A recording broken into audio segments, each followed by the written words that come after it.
नमस्कार, मैं हूं रविंद्र जैन और आप देख रहे हैं मुंबई मास टाइम्स। आइए देखते हैं आज की मुख्य खबर। मित्रांनी जे सांगितलं, निश्चितपणे आपण ही पॉलिसी अशीच ठेवलेली आहे आणि जेवढे पोलीस हे प्रत्यक्ष किंवा अप्रत्यक्ष या गुन्ह्यांमध्ये आतापर्यंत आढळले त्या सगळ्यांना बडतर्फच केलाय।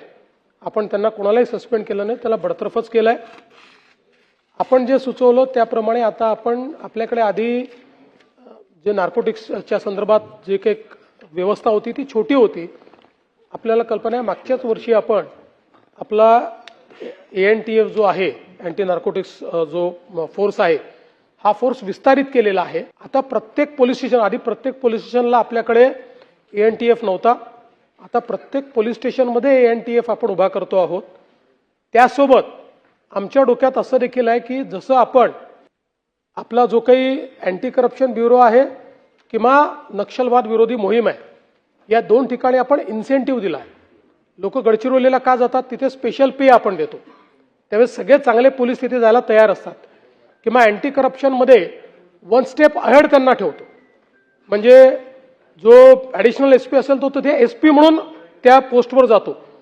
तर तशा पद्धतीनं आम्ही आता निर्णय करतो, चांगले अधिकारी हे ANTF मध्ये गेले पाहिजेत, याकरता त्यांना स्पेशल पे किंवा वन स्टेप अहेड अशा पद्धतीनं जो त्या ठिकाणी काम करेल त्याला आम्ही ते डेझिग्नेशन देणार आहोत।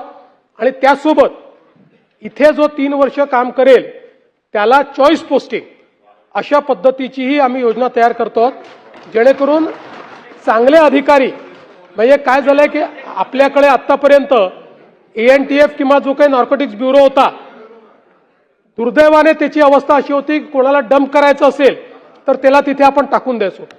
आता ही लढाई ही बिनीच्या शिलेदारांनी लढावी लागेल। बेस्ट ऑफिसर्स आपल्याला त्यात उतरवावे लागतील आणि म्हणून बेस्ट ऑफिसरला इन्सेंटिव्ह देण्याकरता आपण त्याही संदर्भातली जी काही व्यवस्था आहे ती करतोय। आपण जे सांगितलं त्याची मी नोंद नक्की घेतो, मी रोज ब्रीफिंग घेतोच, पण 20 मिनिटं स्पेशली मी नार्कोटिक्सच्या संदर्भातलं ब्रीफिंग रोज घेईन।